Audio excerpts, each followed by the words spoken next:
Man, my man right here, he knows he stays in the conversation. What's up, T? What's going on, my man? How you feeling? How you doing? I'm good. I'm on top and rising, man. Couldn't be better. It's so crazy. I'm on a love frequency, but you know I got a mean toxic side to me. And nigga, when I be throwing that Playboy on, I can leave that bitch on motherfucking repeat. Nah, thank you. Just let it really do its thing. For sure. And that's crazy. Is that, you know, out of my R&B artists, that I don't know if people would know that you are one of my favorite R&B artists. Wow, that's what I'm listening to in the crib when I'm you know what I'm saying, when I'm doing my thing, and you know what I'm saying, with my lady, when I'm just you know what I'm saying? For sure. When I'm in that motherfucking vibe, and everybody gotta start front. When they get in that vibe, they know they go get some of that Tory Lanez. Tory Lanez got a good 6 joints on the smashing playlist. Nah, look, that's a fact. I'm here to touch on everything that you're talking about, and I don't think that you was wrong for saying what you said either. I think that it needs to be said more unapologetically so that niggas can understand what's really going on. The reality of the situation is like, you got artists, even like Summer, and by the way, before I even say anything, Summer, I love your music. I love her, everything about her art, her creativity, and like her rawness, and just like everything about her. And like, even like how she's saying, I would love to put out this type of album, but I don't know if anybody will listen to Summer. I promise you, me by myself will make that shit go platinum. I'll listen to that shit 100,000 times. My thing is like, it's not that R&B is dead. There's incredible artists out. There's incredible R&B artists out every single day. The problem is the culture of R&B is dead, and that's just what it is. Like you got a lot of because you know we're in a time where there's a lot more controversy and a lot of a shock factor and stuff like that. They highlight in the moments when the OGs is beefing with the young niggas and it's a king of R&B thing, and or the competition moments, and it's not really about who's making great music, which OGs is leaning down and making music with the young niggas. The state of where we're at with it, and even like just people in general that love R&B. It's not that we're saying, you know, there's not good R&B out. There will always be R&B out. Yeah.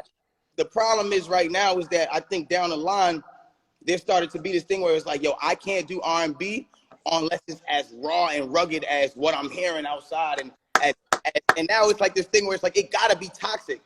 Yo, as a nigga who started and been doing this toxic shit for about 8-9 years on the R&B, it don't gotta be toxic, my nigga. I wanna hear about love again. I wanna hear about, you know what I'm saying? I wanna be able to, there's not a moment. The problem is like, I feel like there's not enough moments in R&B now. There's not enough times where we able to be. There was always a moment in the club when you used to be chilling with your girl or something, and you reach for her face and you singing the music in her face, and there's not the moment for that no more. You feel what I'm saying? So it's the culture of it that I think is dead. It's not the I think there's incredible artists out right now, but it's the culture and it's the direction and where we're going with it. It's only going to a place that's like this dark, like not about love thing where it's just about and then, you know what I'm saying? And I'm a nigga who make that type of music, but I'm even saying like, yo, I'm even like at a place where it's like I want to do something different. Hence why my last project was Alone at Prom, and it was nothing like anything that niggas was doing, because I was like, yo, you know what? Fuck these niggas. It's not like niggas is playlisting me anyway, nigga. I'm just drop my shit, nigga. Fuck these niggas. And from that point on, and I'm gonna let every artist notice, and every R&B artist notice, the second that I decided to say, fuck this shit and fuck what you niggas is talking about, I'm gonna drop this, I'm gonna go all 80s on niggas. I'm gonna do some shit niggas ain't even doing. Right. That was the moment that people looked at my music and were like, yo, this is some of the best music that you've ever released. And if I didn't take that time and I didn't take that moment to say, yo, fuck it, I'm gonna be fearless, it wouldn't be nothing for niggas to look at and be like, yo, I'm gonna be fearless too. Yeah. And the reality of it is like us as the young niggas and us as the young generation right now, we gotta realize we hold way more weight than we think. Like, for instance, like, and not to just keep bringing it up as a comparison, but like even with Summer Walker, it's like sometimes I see Summer Walker say, yo, I don't want to do music no more. I don't want to, and to me, it's like, yo, that breaks my heart. Cause I'm like, Yeah. Music. You know what I'm saying? Like, but we got to remember that we are actually more of a bigger voice. Our voice is like 100 times multiplied to regular people that are actively trying to be writers or musicians. And when we say stuff or when we do stuff, we got to realize like people are really looking at us for this is just how I need to look at it because this person looks at it like that. And what I've realized is just like we need to be more innovative on just bringing that feeling back and bringing moments back to R&B. You know what I'm saying? And that will really bring the culture back to me. I'm gonna tell you a crazy thing is there's really not a platform for love. The way they got this algorithm programmed, they just got it really programmed for like, you know, not a balance of love. You know what I'm saying? So thinking like about an artist like you and you got a record, a love record, it's almost like, and you bearing your soul to a woman, it's not even a place. Then a playlist may not even put you in playlist because your shit got too much love in it. You know what I'm saying? For real. That's what I'm trying to say. Who is controlling the frequency and the vibration? Because there's fear that's in the air about being free. You're a certain type of cat. I want to say zero fucks a lot. You know what I'm saying? So, but you got to think about other people that have the talent that's just stuck in the studio like, oh my God, what I do? I can't just sing what God gave me in my voice to sing. I'm outside. I'm in the studio sessions with niggas all the time. And sometimes I'll go into an OG nigga session, like one of the big R&B, I ain't saying no names or nothing, but I'll go into like one of the niggas from our time and it'll be like, yo, I can't wait to make music with this nigga. And this happened countless times. I go in the studio and when I get there, it's always this hesitation of like, yo, listen to these records. The records are always great. They sound like how they used to sound. They may not sound like how our records sound, but they sound like how they're supposed to sound. And the music that's supposed to, that I feel like some of the OGs are supposed to be releasing, it's like this hesitation like this. It's like, yo, nah, I'm out of tune with what you're doing. I want to do what you're doing. And I'm like, nigga, I want to do what you're doing. The fuck are you talking about? But what niggas don't understand is like, we're only doing what we're doing because I feel like some of the OGs never really leaned down to show us how to do what they did. It just became this thing where it's like now the OGs want to, it's just like, nah, if our shit isn't dark and toxic, then it's not going to go right. Yeah. It's like, nah, nigga, we need the advice. We need all of the 2 cents that you have that shows us how to make records, that shows us how to do harmonies again, that show us how to make shit sound great. The things that you guys all must have somehow knew in this time when you were all recording these records, we need those. We need those gems so we can start making music like that. It's not that no one's controlling the algorithm, love. It's not that no one's controlling the algorithm. Okay. We're controlling the algorithm. And if we as R&B niggas and R&B people don't stand up as a community of people that start actually standing together and just making what the fuck we want, we're going to be in this place where we're never going to make what we want to make. And we're always going to be at this place where R&B is obsolete in the club. And all we're hearing is copy-pasted songs about niggas with these imaginary ops, all these fake-ass guns from Call of Duty, and all this shit that niggas is talking about. And there's never going to be that moment when we're in the club, they stop, they slow it down, you grab a shorty, and you know what I'm saying? There's not that time. You know, so the innovation has to be re-brought out from not only the OGs, but even us as the young generation of all of us doing R&B. And niggas got to do this one thing too. The R&B niggas is bougie. Stop that shit. We all need to work together. The problem is there's a lot of bougie shit going on. Because it's only some of us out, it's like, nah, I'm competition with that nigga because it's a scarcity of us. But that's really what the problem is. Back in the day, you had the niggas jumping on songs with each other. You know what I'm saying? You had moments. There's no more moments. There's a lot of bougie. I don't know if I should. It's not like how it used to be. The unity needs to be back into our community. I don't mean to run. I'm with you on that, and that's what this is really about. As I hear you talk about like OGs versus this and that, let's stop that right there. You know what I'm saying?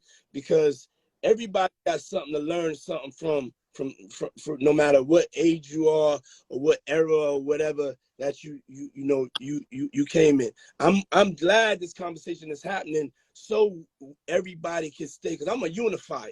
You know what I'm saying? I'm not anybody that wants to like break people up or have us against each other, the different subgenres and the different styles. That's not the purpose. Is me recognizing and saying, like, you could be freer.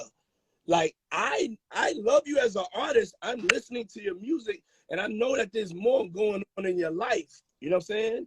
And I know that, I mean, you gotta love.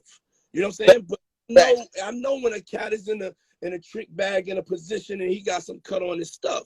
So now when I'm saying why you one of my favorite R&B artists, is that you ain't got no cut on your shit. You doing whatever the fuck you want to do right now. How you want to riff, doing whatever you want to do. And I'm saying it's important that whatever the producers that have the code, people that get together, I just wanted the energy. You know what I'm saying?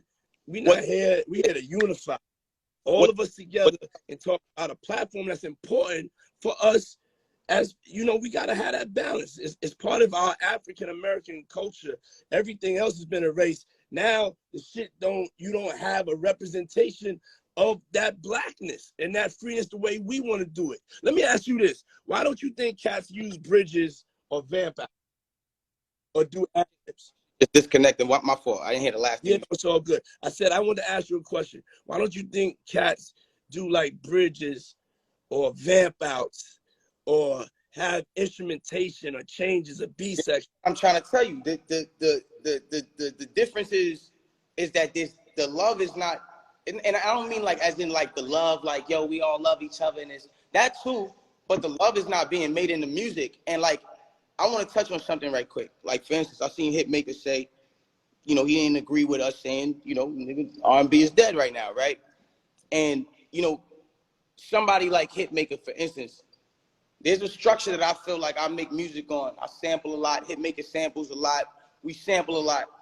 And because the songs we're sampling are so big, sometimes you just kind of want to flip it and you want to do something different. And you want to do something that's quick and then something that's whatever the case is.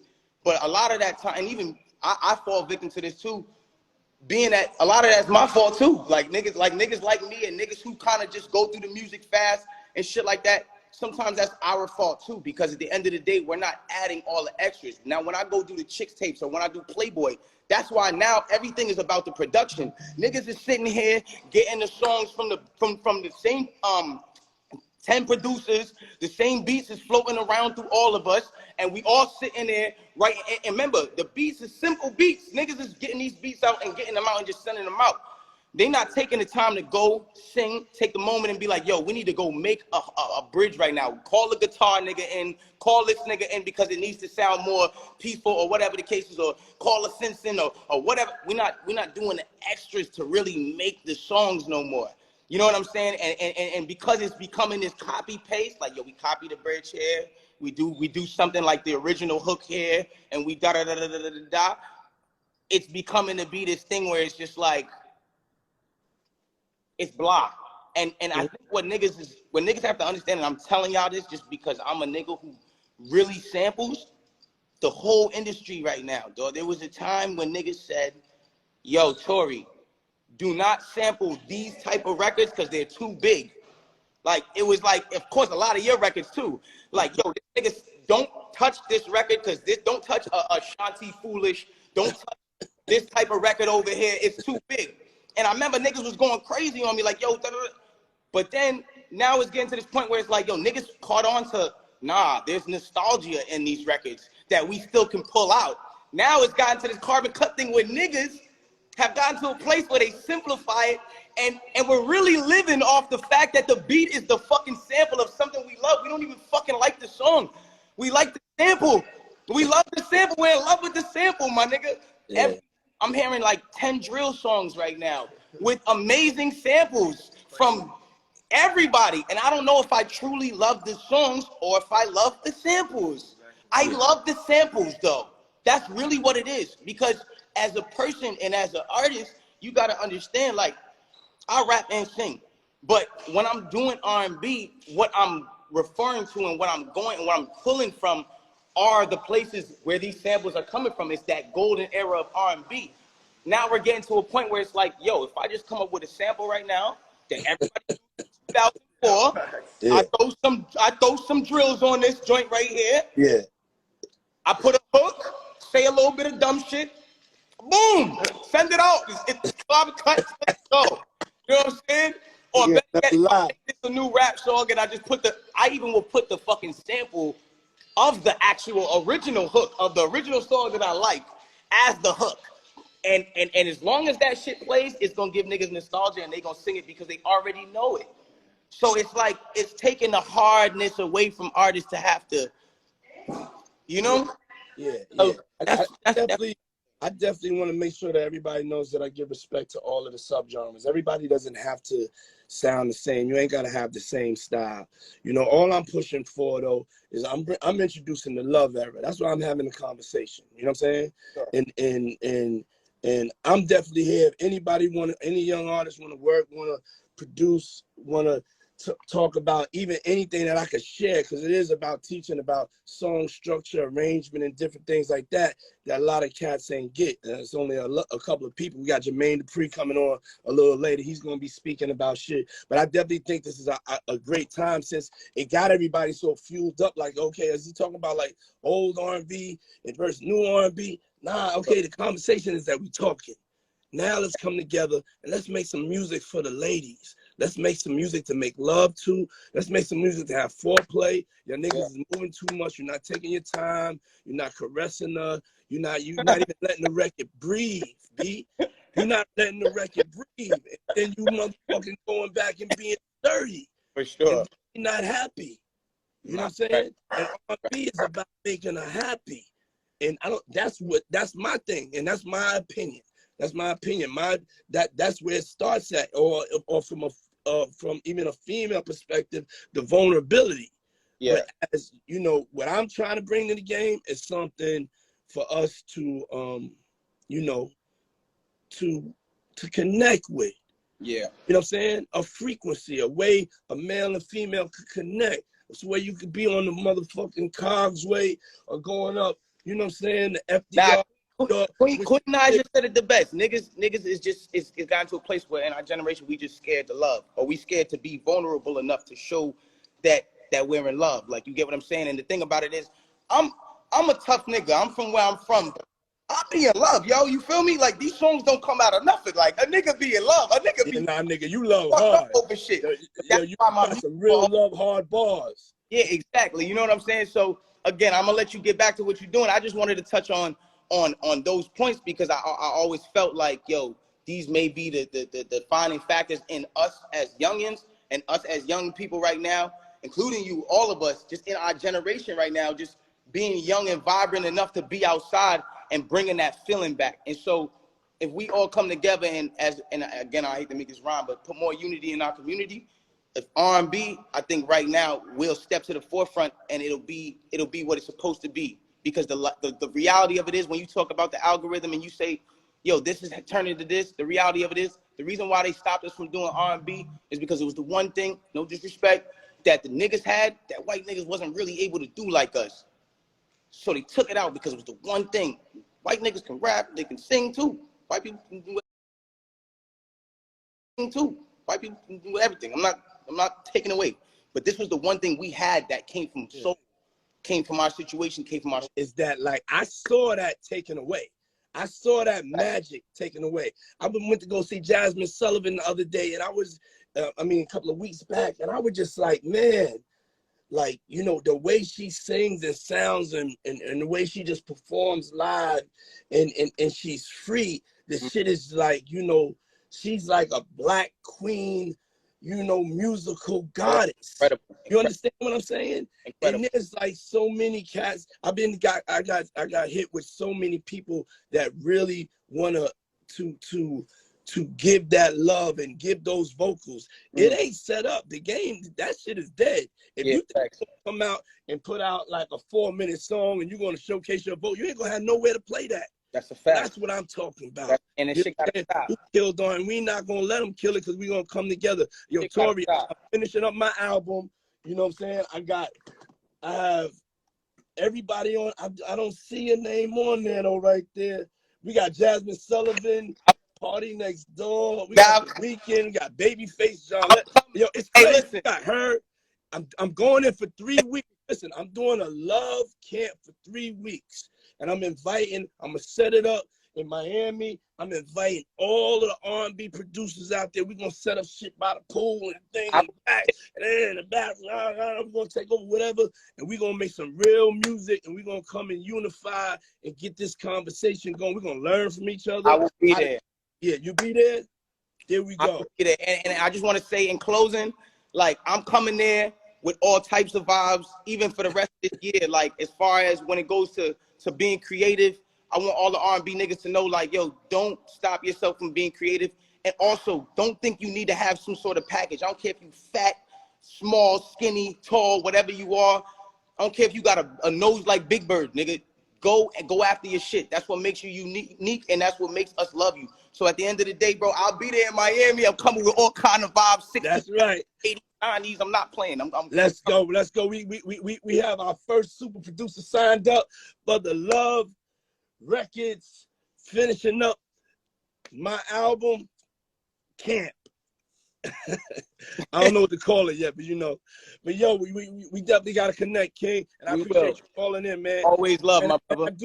I do agree on what you said. It's not a lot of earth-shattering albums out right now.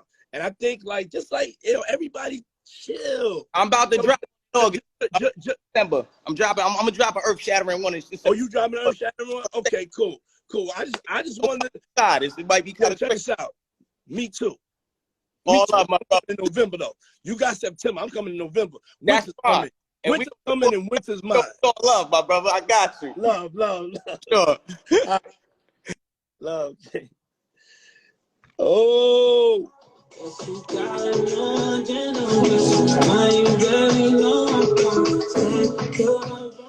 See, I just want to give you something that you can feel, that you can rock to. Shout out to Jazzy. Jazzy is the first artist coming out on Love Records. Shout out to Stacy. She's coming out on Love Records. Roy Woods, D Nice, I see you. Brian Michael Cox. Yo, I know I need to definitely get your perspective on what's going on. Yes, Jules, Queen Naja, Slim from 112, just everybody.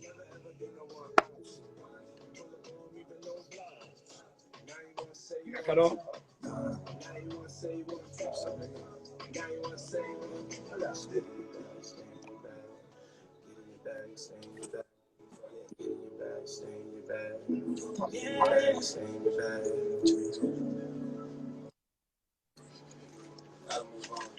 Yes, sir. Who's this? What up? Nah, that's B Cox, nigga. He must be with Jermaine. That's B Cox. Y'all together? Yeah. I'm over That's right. That's exactly what I wanted. I'm gonna be quiet. I'm not asking no questions. Hey, yo, JD, where you at? Are you gonna get an intro, Mike? Yeah, good. Because we talking about like the R&B, the feeling, the art form, and you have to be somebody that's been affected by this. You gotta I can't see him.